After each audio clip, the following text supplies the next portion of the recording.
Welcome back to the channel, everybody. Thank you for tuning in. Luke here again with my friend Ghost. Howdy, y'all.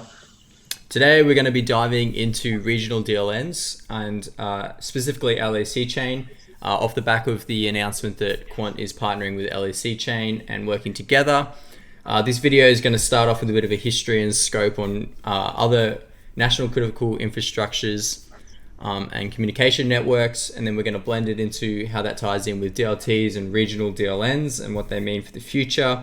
Looking into the LACChain ecosystem, their partners, what they're up to, as well as touching on the Overledger architecture with gateways and how it fits in and ties into what Quant's going to be doing. All right. Well, let's talk about national critical networks. We've mentioned such things many times here, especially about like ARPANET, DARPANET, railroad systems, and etc. But I'm going to go a little further and contend that specific instances of such networks are predicated upon the introduction of a certain technology into a society. This could be, telegraph. This could be telephone. This could be light speed communication. This could be something as like basic as aqueducts serving water from remote regions, which the Romans were known for. And you can see this in this top image there. And so sometimes, it can skip generations, but anyways, it doesn't matter. All these are examples of supply chains that are critical networks to maintain health of nations, and they're integral for such. But the most pertinent example that's useful for what we were talking about today and the rise of DLNs would be the PSTN, the Public Switched Telephone Network. So next slide, Luke, please.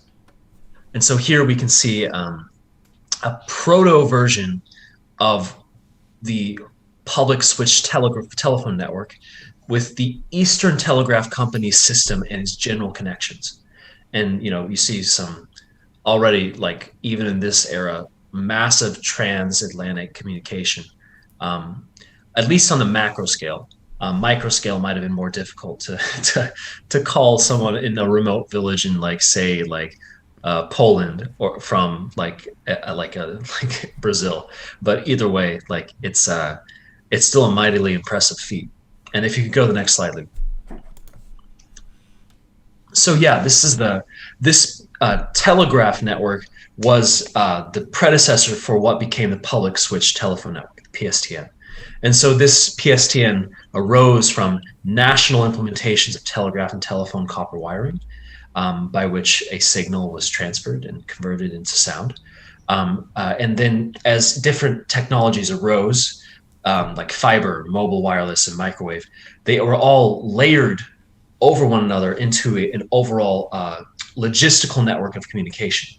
And the core, which at first, as we saw with copper wiring, was analog, is now digital, which transmits things binarily until it needs to be converted into analog endpoints for people who have such devices. And so there's a whole suite of protocols such as Signaling System 7, E.163, E.164 that are stewarded by the ITU, which is the International Telecoms Union. And this governs transmission, addressing, and connection protocols at all participating units worldwide. Go ahead, Luke. And so you can see here, this is a logistical diagram of how such a network is organized, where central regions, right, are the host of this network, right? And they route through sectional centers, primary centers, toll centers, and then end offices, which reach the end users and make the point-to-point connections between them. And so if someone needed to, say, go outside of their local village to call someone, let's say 100 miles away, they would have to go through an end office to a toll center and then to a primary center and route through all these different places back to a different end office. And so it was through this means of routing and this hierarchy that's established here with the regional center that such technologies were able to scale. And so we're going to see how this plays into the DLT world shortly. And so, Luke, if you could keep going, that'd be great. Gonna watch this video real quick. Yeah. Let's just show them the video. So this is some eye candy as to like the development of how submarine cables have came into being over time. Fat track too. Oh yeah. I can't hear anything personally. I hope you Oh. can hear.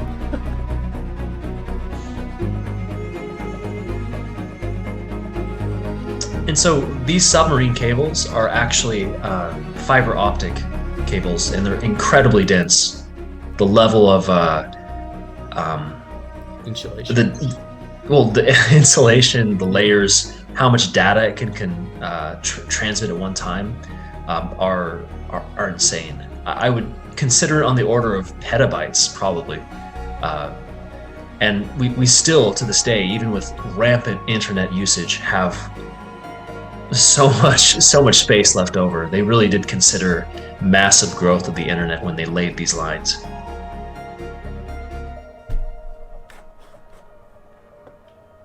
Pretty nuts.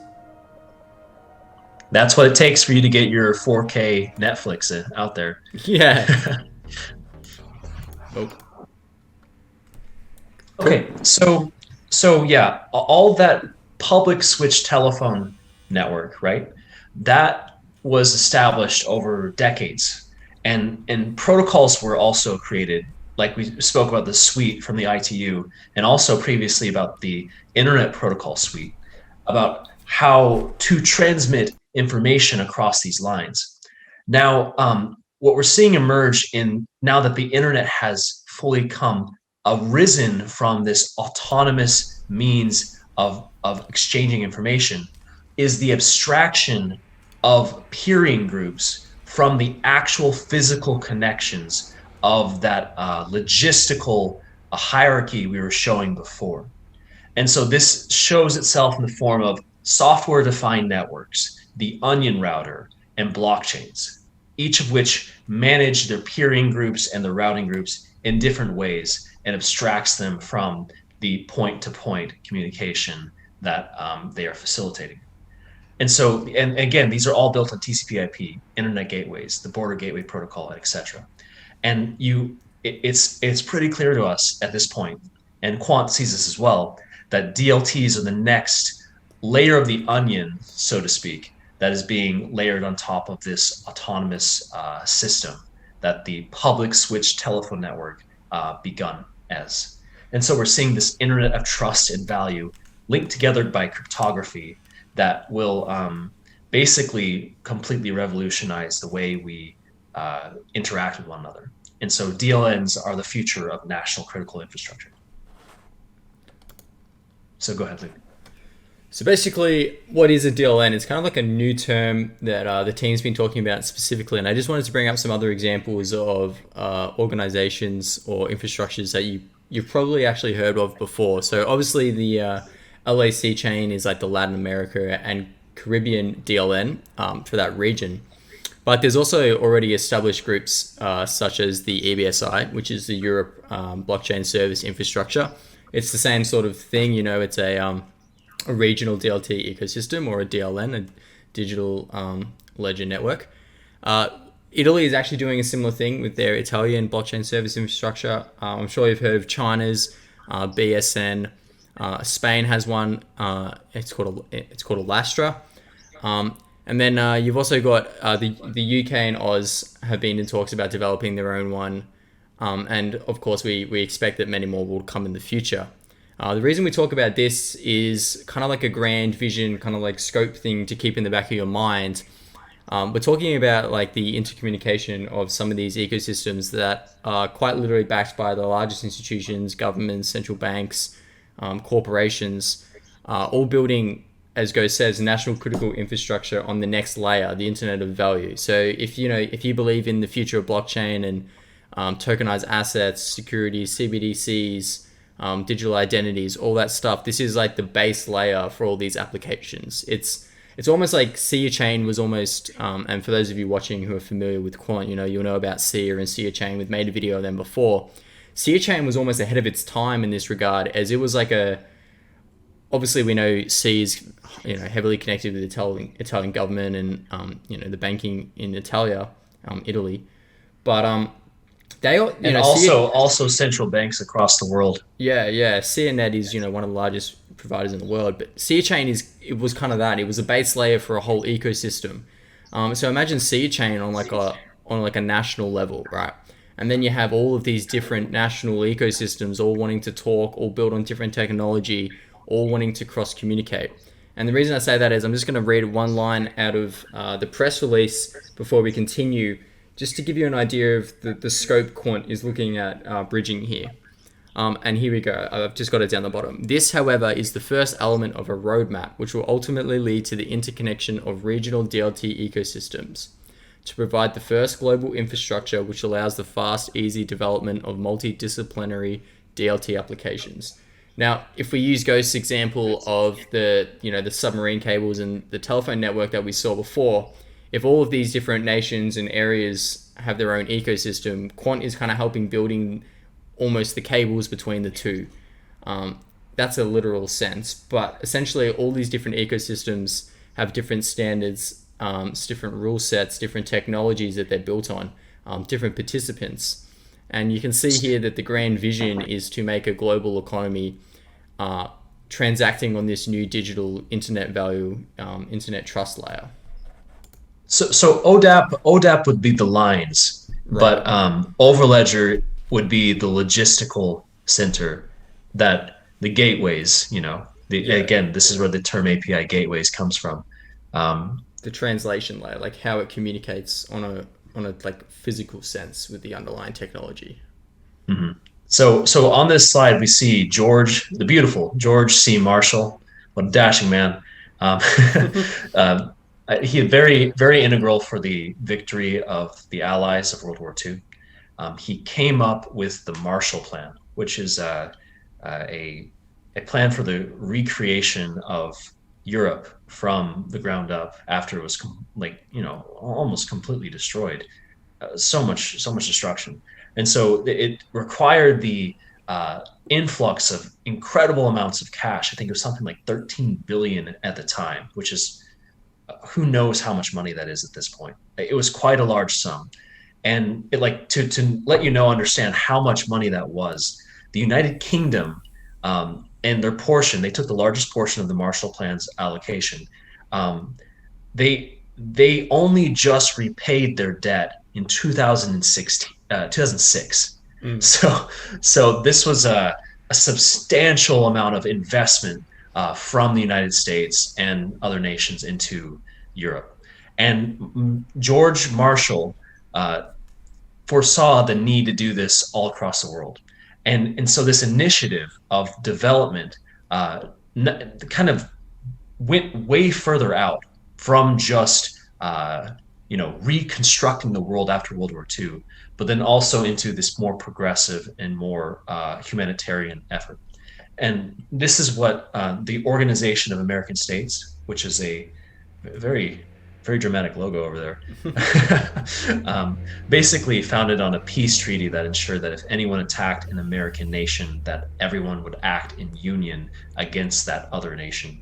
The OAS was established by George Marshall in not quite in conjunction with the Marshall Plan. And you'll see why I'm talking about them on the next slide. Until then, this map here shows the notion of development across the world, with the orange nations being developing countries and the greens being developed countries. And this is kind of a post World War II who's who. Like all the green nations are the ones really that came out on top in the end.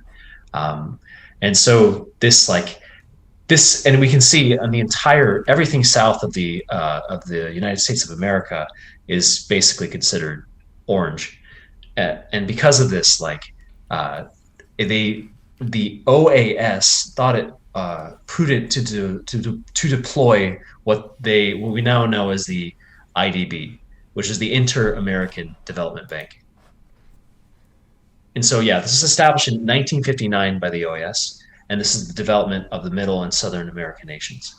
And we see over here IDB Lab's colorful logo. It's the R&D lab of the IDB, and they're really busy. They have a bunch of projects they're involved in, such as Argentina Water and Sanitation, which is $250 million worth of funding.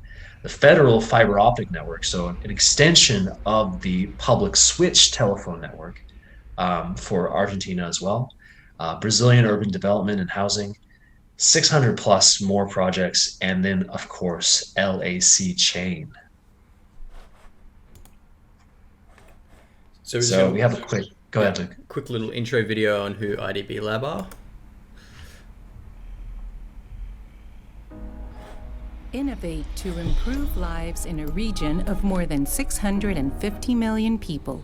This is what we do. We are IDB Lab, the innovation laboratory of the IDB Group, the leading source of development, finance, and know-how focused in Latin America and the Caribbean. IDB Lab works with diverse players in innovation ecosystems to develop projects and early-stage ventures with a potential for impact and great scale, benefiting populations that are vulnerable due to economic, social, or environmental factors. IDB Lab, innovation for inclusion in Latin America and the Caribbean.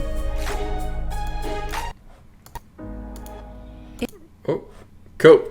So that kind of leads us into the specifics of this video sort of thing, and a specific example of a regional DLN, and that is LACChain.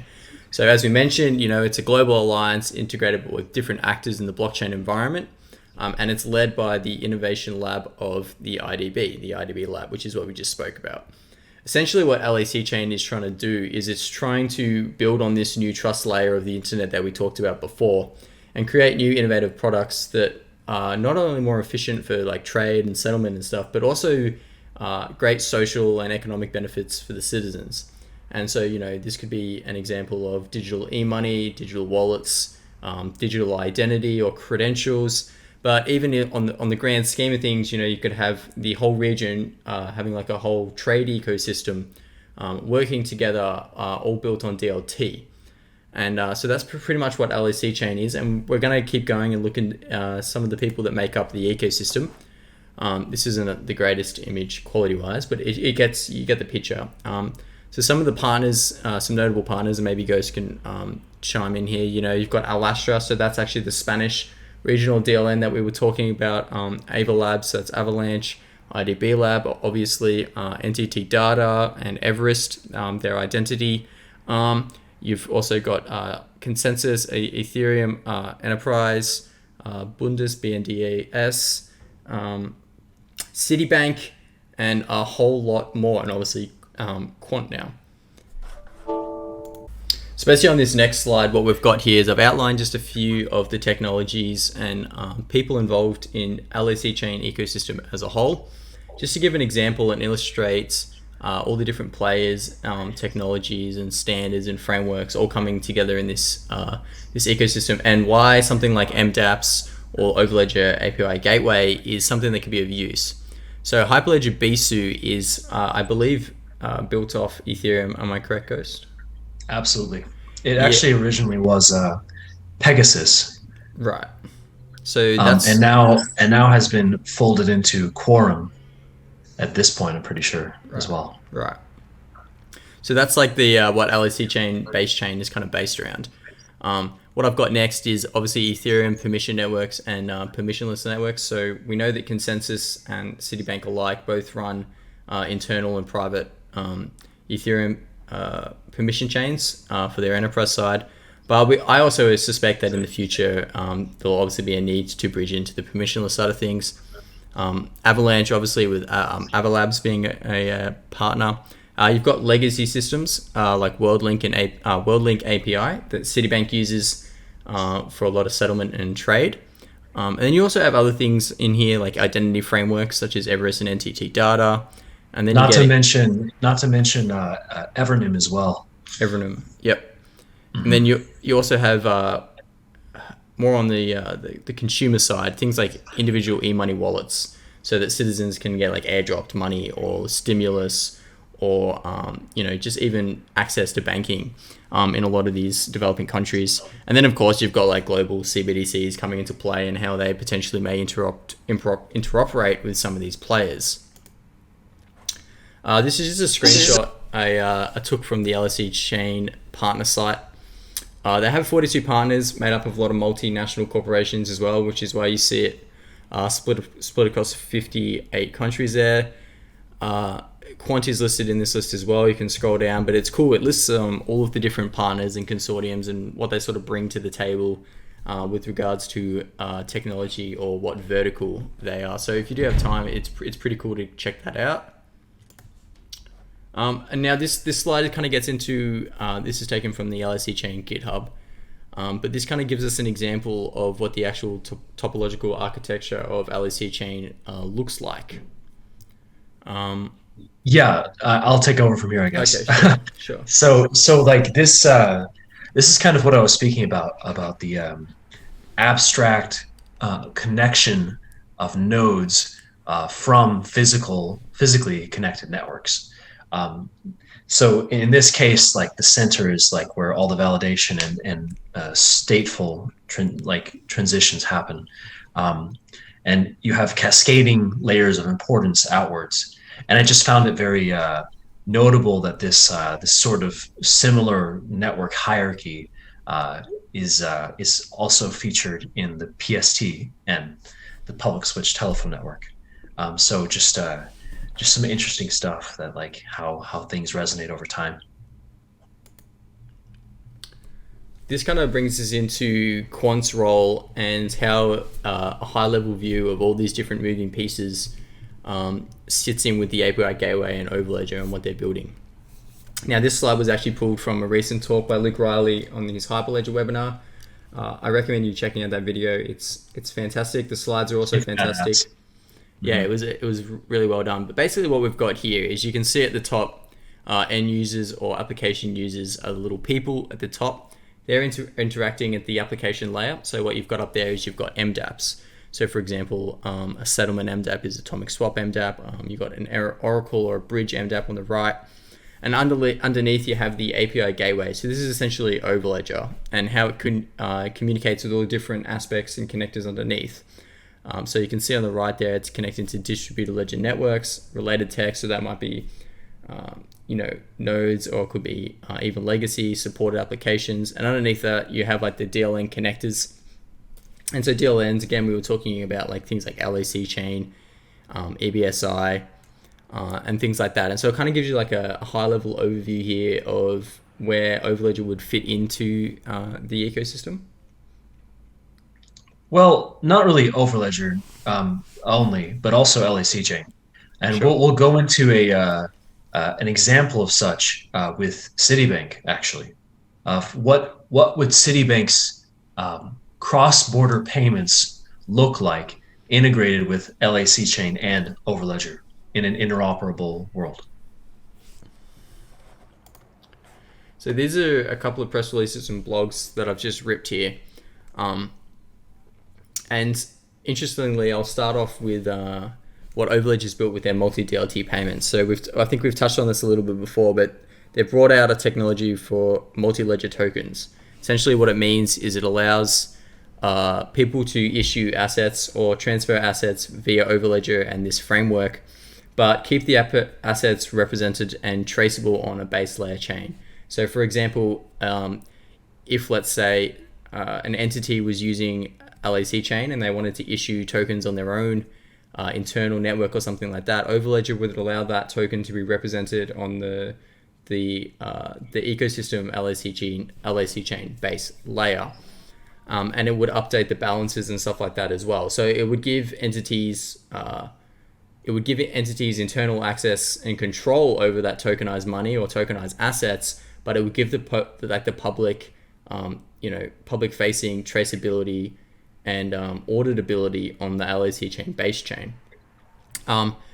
Interestingly, I'll just read a little bit from the press release with Quant. By integrating LACChain technology with Quant's unique Overledger, they will together establish with established banking partners. So there's a bit of a key little hint here, are creating a new fast cross-border payment systems for the region using tokenized currency. By flexibly tokenizing money using Quant's patent-pending multi-DLT token technology, the LACChain DLN will power a range of new solutions, transferring money between private individuals, government, corporate payments, as well as other use cases.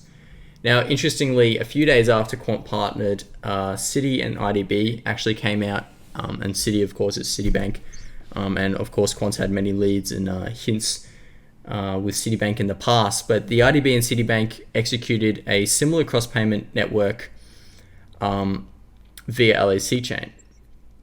So basically what happened was the IDB deposited tokenized money in the US Citibank account using Citi's WorldLink payment API. So that's that traditional legacy system we were talking about before. The blockchain accessed the money, tokenized it, and made a transfer with digital wallet. These funds were then tokenized to local currency via the exchange rate established by Citi, and all of these token swaps and transfers was auditable and traceable on the underlying LACChain blockchain. Did you have anything to add there, Go, specifically, or? Yeah. So to wrap it all up and to use Luke's, not our Australian Luke, but Dr. Luke's beautiful diagram. Let's go back a slide. Yeah, so we should have labeled Citibank here, so my bad, ladies and gentlemen. But we can see here that in a situation where Citibank would be using both Overledger and LACChain, we would see that LACChain as a base layer DLN would be connected to a DLN connector, and that through this Oracle connector on the left-hand side with related tech, there would be a WorldLink Citibank Oracle connector, where the conversion of like real deposits held at a bank to tokenized cryptocurrency or stable coins or CBDC or whatever in LACChain could happen instantaneously through that connector framework. And then through either that or a related Oracle connector for the forex rate of the exchange of whether it's pesos, reals, you name it, dollars, whatever. Citibank has had a notable history serving as a forex, as a basis for forex trades. And so they have a huge wealth of resources of available data at their hands to provide a suitable exchange rate for that cross-border transaction. And so like Citibank and LACChain are present on multiple levels of the hierarchy. And we're seeing that Overledger as an integrative fabric can deal well not only with other blockchains, but also with other interoperability solutions such as Oracle's, and handle them in such a way that there's not conflict, but rather a cooperative unification of utilities under a coherent means of creating multi-chain applications. And so this realm of utility is a powerful realm to be in. Gilbert was saying earlier today, the applications of Q&T utility is really endless, and I couldn't agree more. They're like every and any use case, any and every use case of DeFi is immediately available to you for Q&T, along with use cases that are frankly impossible with Ethereum as it stands, due to the nature of Ethereum being like only focused on itself.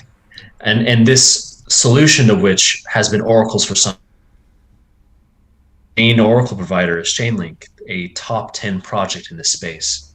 So how much more opportunity is there when you can provide cross-chain Oracleization, cross-chain interoperability, off-chain, on-chain Oracleization, interoperability at scale? And you can do so and create applications that make you money in the process and make everyone else's lives better. Funding tokenized utility, if I ever heard one, right there. Awesome. So I think what we wanted to do to kind of tie this all together, and for me, it comes from a scope point of view. Nothing's built overnight, but the scope of what they're trying to do here, not just within a regional DLN itself, but globally, connecting these regional DLNs with their ecosystem partners, other countries and other national infrastructure technologies, you can really see the way that billions of dollars and trillions of dollars of value can be transacted via this seamless network of networks. And that's really kind of what Quant is all about. And I just think, for me personally, their perspective and their view on all of this is really quite visionary, because not many, as I said, not many in the crypto space are really talking about these DLNs. But I think, the use case and the accessibility that's going to be there in the next 5-10 years is really going to be unprecedented. And it's so exciting to see them working with ecosystem partners and having the technology ready to do this sort of thing. Imagine if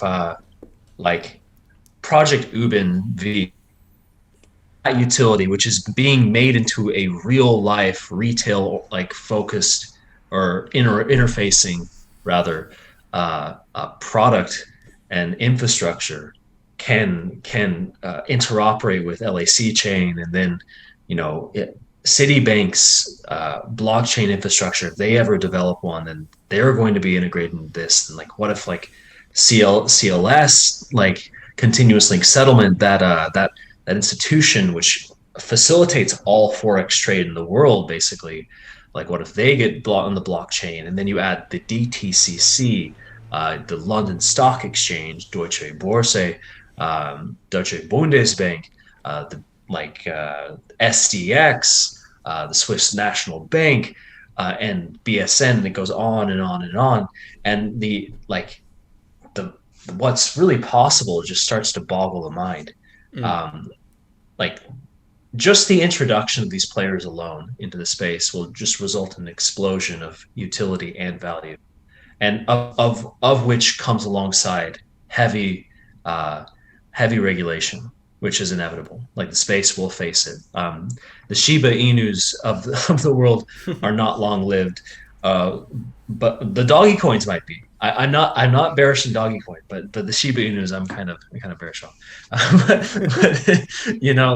It's the more vapid projects that are the flash in the pans that have somehow accumulated billions of dollars off of hype alone. Those will fall away, and the things that will last are the projects that bring groundbreaking utility at scale to the whole world. That's perfect. That's a great way to end it, Ghost. Do you have any final thoughts or anything before we say farewell, or all good? Well, Luke, it's been a pleasure as usual. Look forward to more content coming from us soon, and stay tuned, lads and lassies. Stay Quamfy. All right, awesome. Thanks you guys for tuning in again. Appreciate the video. Wasn't too long actually. We did really well. We tried to work really hard to condense down a lot of information to unpack it for you guys there. Hope you enjoyed it. Leave a like, a comment, or if you've got any questions and stuff, and we'll see you around. All right, take it easy, guys.